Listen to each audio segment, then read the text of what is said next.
Hey guys, Tom Barton from TomBartonSports.com here.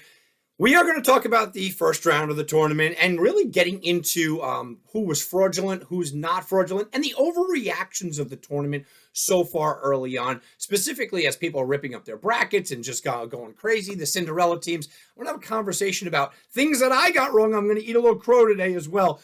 So please make sure if you like this video, comment, hit the like button, and make sure you subscribe. Subscriptions certainly help me as well.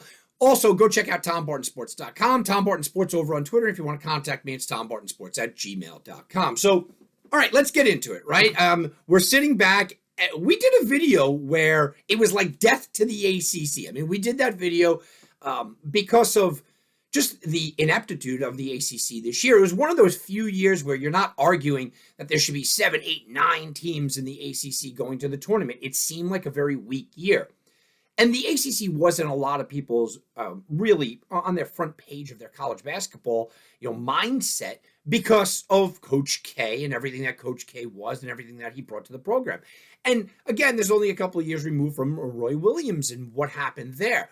I was looking at moving forward. What were these teams going to be? We pinned all of our hopes for the immediate future on Virginia, who didn't even make the tournament. So the ACC was going to be down this year. It was one of those years where the quality of play didn't seem that huge. The attention outside of Coach K wasn't that huge. The top 25 teams really weren't there. Look, the only time that UNC at the end of the year even touched the top 25 is when they beat Duke. Virginia was a team that didn't make it. We expected big things, from them seemingly year to year. Virginia Tech won the ACC. These kids lost Duke's big final game and the ACC championship. So there's a lot of moving parts in the ACC that we went out and we kind of ripped apart. Well, here we are. Okay. Notre Dame looks really good. Yeah, they're a part of the ACC in basketball. VTech did get into it. Okay, ACC champion. But you still have North Carolina alive. You still have Duke alive. We have a potential that they could make the Final Four. The ACC has stepped up here and really shown, at the top heavy level, they could certainly still be involved. You start to look at, could this be a matchup where in the Final Four, we actually get UNC against Duke? Again, a lot of moving parts, but so far, I think both of these teams are showing a lot more than what we originally believed that they would be. The Coach K angle is still there. The Coach K conversation is still there. I saw a lot of flaws in Duke's game. I liked them until they kind of crashed and burned against UNC in the final game. And then I wasn't sure if the pressure would get to them, and the pressure kind of got to them in the ACC championship game against Virginia Tech. Duke took on Cal State Fullerton. Okay, no big deal. Duke took on a decent Michigan State team, but I'm saying decent. Now Duke goes out there and they take on Texas Tech. And that's going to kind of be the telltale sign, because if they do that, boom, here you go. Now people are going to really start to buy in the Elite Eight and Coach K and all that is. They certainly have the talent to do it. The same thing with UNC. UNC is in a bracket where I talked about it in the first round. And if you remember when we were filling out our brackets, I said, look, I have UNC beating Marquette, and I think they could beat Baylor.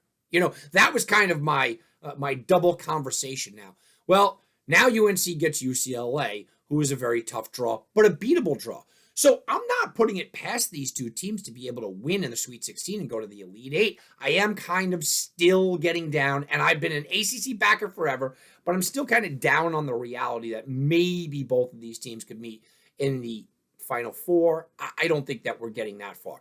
Let's tip our caps to Notre Dame. They had a really nice run, and people will forget what happened Wednesday night with that double overtime, but that was a really nice run, and that was a good situation for Notre Dame as well.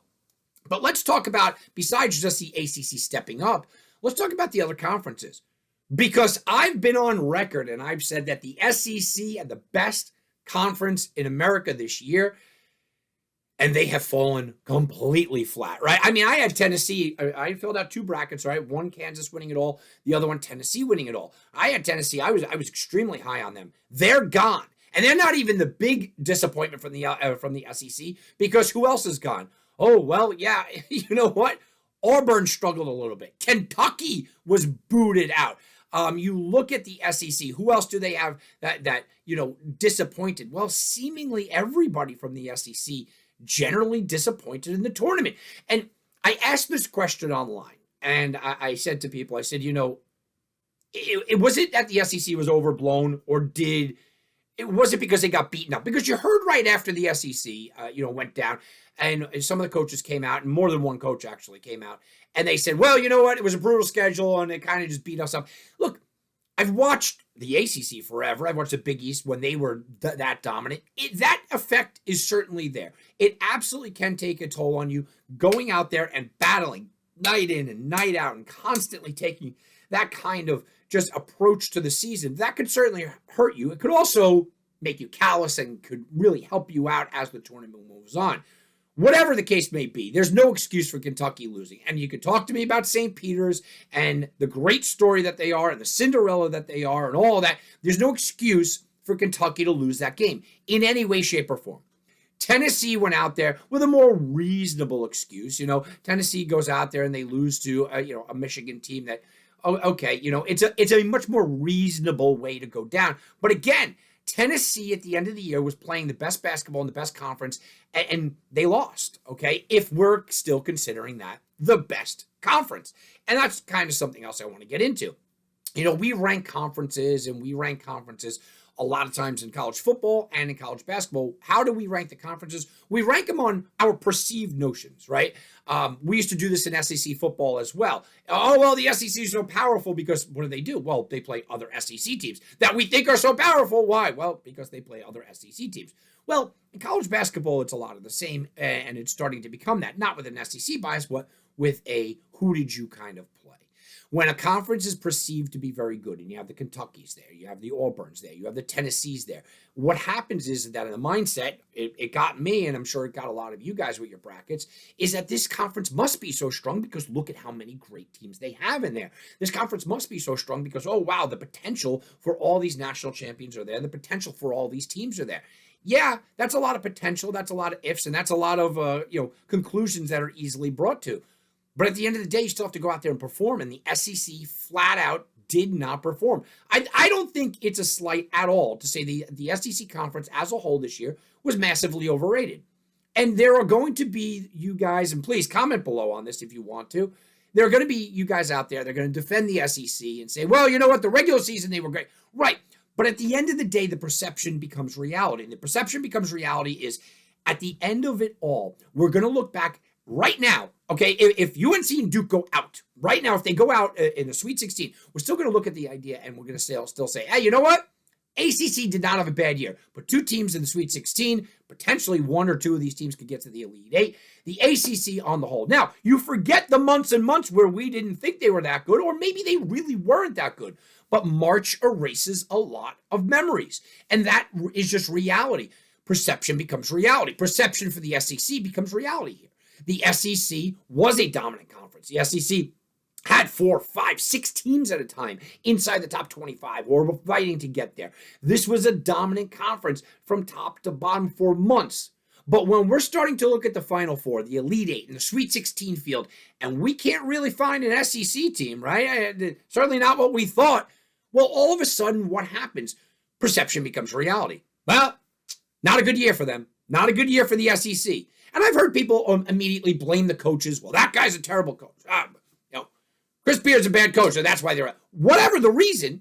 Okay, I'm not here to argue reasons of why it went down. I'm here to just let you know that at the end of the season, right now, where we sit at this point of the year, the SEC had a bad year and the ACC had a good year.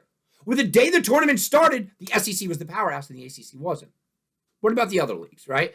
The Big Ten, I told you guys, they have not won a championship since 2000. The Big Ten, I can't say that they had a bad tournament, but they certainly didn't have a good tournament, right? I mean, they're still sitting here with some of the upset-minded participants, right? They're still going strong. They still have a chance. You have a Purdue-Michigan kind of situation. So the Big Ten didn't have the greatest year in the regular season. I thought they were very good. Not a great year during the regular season. And I would say the same thing about the brackets. I think they've done better than people expected, but I'm not willing to say it's a great year until next weekend.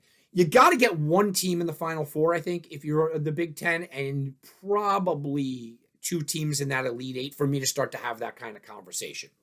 Let's go to the other ones. Of course, the Pac-12 Pac-12, look, it was kind of a down year for them a little bit, but they were very top heavy, which helped out. Arizona, USC, UCLA. Look, we could still have a spot where it's Arizona against UCLA in the final two. That could be the championship game. And the Pac-12 all of a sudden has an amazing year. They could have what an amazing year. But nobody ended the season and went into the tournament saying that the Pac-12 was just a great year. Well, they've had a good run in the tournament. Perception becomes reality. And it's the same thing with the Big 12. Now, I think the Big 12 got, we kind of knew that they were very good. Even though Baylor was the weakest of the ones, they still were a one. A lot of us have, like I did, have Kansas moving on to win it all. I think the Big 12 is kind of what they are. The Big East, listen, the Big East, this is a weird situation because Villanova was their chance, and Providence was kind of the weak team. Providence wasn't the team that anybody believed in, but they had a great year. Now all of a sudden you got these two left, and there is a chance. I know everybody keeps doubting Providence. There's a chance that Providence can continue to move on. There's a chance that Villanova can continue to move on. The Big East could have a spectacular year if things work out to their favor. So, you look around the league and you look around the conferences of college basketball, and it's very interesting how we look at the regular season compared to the brackets, and the brackets make the regular season because of how things are going to proceed, how things are going to move on and continue on. So a lot is left to be determined. With that being said, let's take a look at some of these Cinderella teams. And I put Cinderella in quotation marks because every single year, I say the same thing. You get one or two Cinderella teams that are fun. They're fun teams. But the reality is no team that was an 8 seed or lower, or 9 seed or lower, only an 8 seed ever won, 9 seed or lower, ever won a championship. So it's making believe that anyone could kind of win this thing, but nobody could kind of win this thing. Look, St. Peter's right now is on a nice little run, and they are the Cinderella that everybody is talking about. The reality is they're not going to the Final Four, and they're not going to win a championship. You can tell me, well, you never say never. No, I can pretty much say never. I mean, maybe they get to the final. They're not winning a championship. It's just not going to happen. But it's a fun first weekend to have a conversation about St. Peter's. I think what got lost in the shuffle is Notre Dame. I think that they were kind of one of those Cinderella teams. Now, that gets lost in the shuffle because they are Notre Dame. Gets lost in the shuffle because they're from the ACC. But I don't think we should overlook that team that you look at and you go, oh, yeah, well, they are. But isn't Providence kind of the Cinderella this year? Providence is a team that I didn't pay a lot of close attention to, but coming out of the Big East, they did win the Big East, guys. They won the Big East regular season championship, and they were told, you're weak. You're a weak regular season champion. Nobody buys into you, Providence. There were people going, what? I think Xavier's better. There were doubters all along, and they did. They won a lot of close games. There wasn't a lot of blowouts. They didn't get a lot of publicity, but Providence did what they had to do, and Providence was the team that won the regular season champion. And then they go to the tournaments. Everybody bet against them in round 1, and they won. Everybody bet against them in round 2, and they won. And Providence is a team that, you can make a case that they're a Cinderella team. You look at the teams that are left in the field, there's not going to be a lot of true Cinderellas that I think are really going to be moving on. Is a 3 seed a Cinderella team? No, not at all. So the Cinderella term during this season and this time of year, I think gets thrown around in a ridiculous fashion. It's great for last weekend. Last weekend, Cinderella, upsets, let's do it. That's great. Now you're in the Sweet 16. And now is a time where the Cinderella term kind of goes away. You see the 2s, the 1s, the 2s, and the 3s sort of moving on, and you start to see that kind of dominance.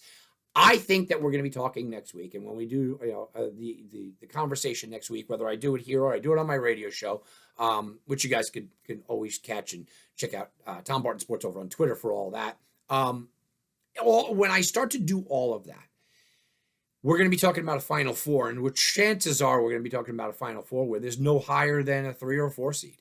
So the term Cinderella gets thrown around last weekend. It's a great conversation. It's a great idea. It's something that's fun to talk about and fun to kind of, hope for. But there are no true real Cinderellas here. So you got to kind of grab onto a team that you want to really upset the apple cart rather than be a true Cinderella. Be the upset team instead of a Cinderella team. I think it was a very fun first weekend. Maybe it wasn't like last year because it was absolutely crazy, or even 2 years ago, whatever that was. Oral Roberts and whatnot. But St. Peter's is going to be the team that we remember. St. Peter's is going to be the team we talk about. I think there was a lot of good games, a lot of overtime games. The TCU game was just fantastic. The starting it off Wednesday night, the Notre Dame game was absolutely fantastic. So it's been a good tournament till this point. Now I think the rubber meets the road. I think the better teams definitely advance. And I'm excited for this Final Four. I'm excited for an opportunity where the Final Four could shake out into many different ways, where we can see some real opportunity to see just absolute rivals matching up. I mean, absolute rivals could match up not only in the Final Four, but we could have absolute rivals matching up and blue bloods really matching up in the final game itself. So lots to be anticipated about, lots to look forward to. But I'll say it again, guys, perception is reality. The ACC all year long was getting dogged on, certainly by me. We did a show about it. Dogged on all year. Right now, ACC looks pretty good. You look at the Big East. Big East can be exceptionally good. The Pac-12 can have a monumental, phenomenal season. And you look at the SEC, who carried the torch for much of the year. And the SEC, they're hanging their heads right now. Perception is reality. All right, guys, please comment below, like this channel. Make sure you subscribe to the channel as well. Go check me out, Tom Barton Sports, TomBartonSports.com, Tom Barton Sports over at Gmail, and all of that. So enjoy the rest of the tournament, everybody. I know I will.